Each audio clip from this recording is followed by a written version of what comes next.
Nung freshie ako. Nung freshie pa ako. Nung freshie ako. Nung freshie ako. Nung freshie ako. Nung freshie ako. Nung freshman ako. Nung freshie ako. Nung freshie ako. Nung freshie ako. Nung freshie ako. Nung freshie ako. Nung first year ako, Nung first year ako, 5 pesos lang ang ikot. 2-way ang oval at 2 pesos ang blue book. Pero may mga bagay pa rin na hindi nagbabago.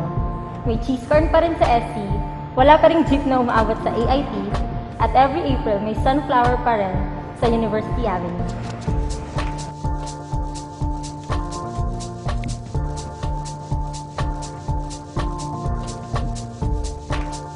Nung freshie ako, sinabihan ako ni Zora na maganda raw ako. Pero yun pala, sinabi niya yun sa lahat ng taong dumadaan. nung freshie ako, lagi kong nilalakad mga classes ko para di ako maligaw.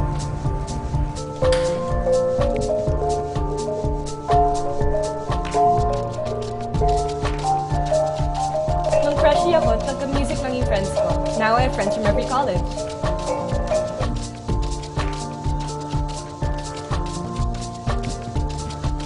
Nung freshie ako, sulat kamay pa ang Form 5 nun at 6 pesos ang pamasahe sa ikot.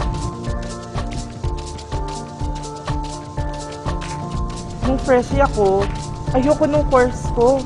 Bachelor of Science in Community Development. Pero ngayon, minahal ko na siya. In fact, college representative to the USC na ako.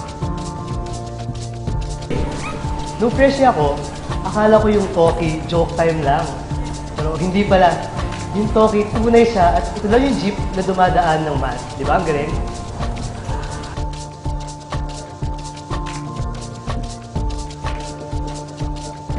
Nung freshie ako, laging nakasuot yung ID ko, tapos puti pa siya.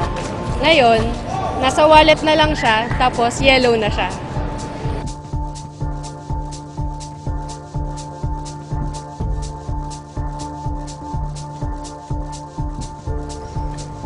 Nung freshie ako, hindi halatang freshie.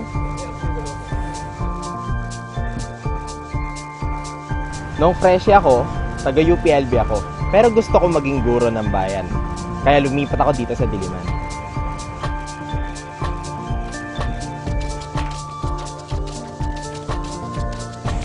When I was a freshie, I found love at first sight, who eventually became the love of my life.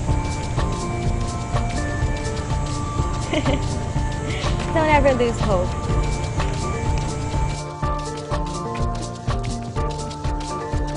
So, nung freshie ako, yung klase ko sa Cal was sa, room 504.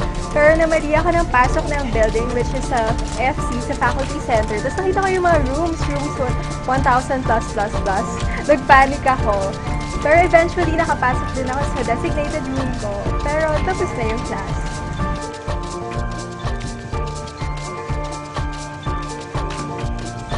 Nung freshie ako, I was so afraid of leaving my comfort zone.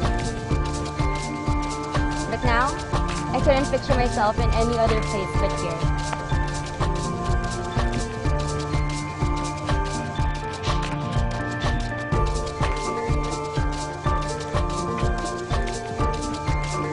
Nung first year ako, dun ako first nakita ng students rally.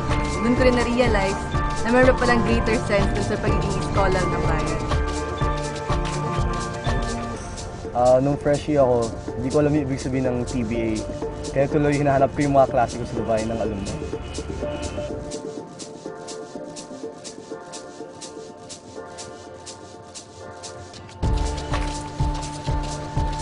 Nung freshie ako, sabi ng prof ko, bigay ko daw yung paper ko sa Pigeon Hall. So hinanap ko yung Pigeon Hall. Akala ko kasi parang Palma Hall, Melchor Hall, Quezon Hall. Yung pala nasa FC lang siya, nasa department.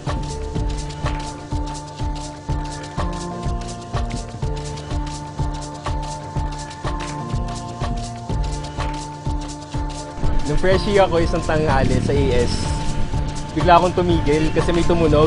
So nag-sign of the cross ako. Kala ko kasi Angelus. Yung pala, rally.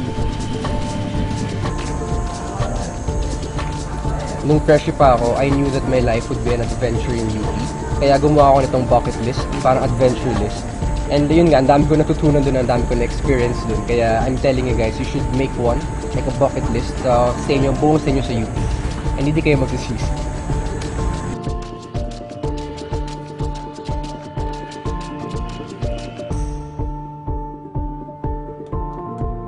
Nung freshie ako, nag-aaral ako sa UP Baguio.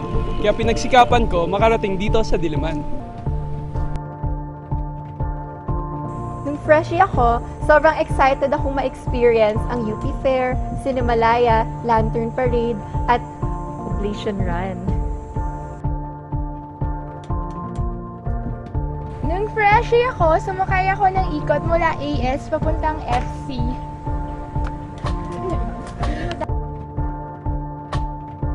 Nung freshie ako, tambay lang ako ng Kalay dorm. Kaya nga naman, sobrang galing namin, best floor kami. Sabi namin. Nung freshman ako, may concert dito sa kindergarten. Tapos sobrang lakas ng ulan, sobrang daming putik. Nubog yung tsinelas ko, nawala siya. So hinanap ko siya sa putik. Nung nabunot ko, iba na yung tsinelas na nakuha ko. Sabi nung freshie ako, hindi ko mabitawan yung UP map ko. Tapos as pinanjiwa ako nun.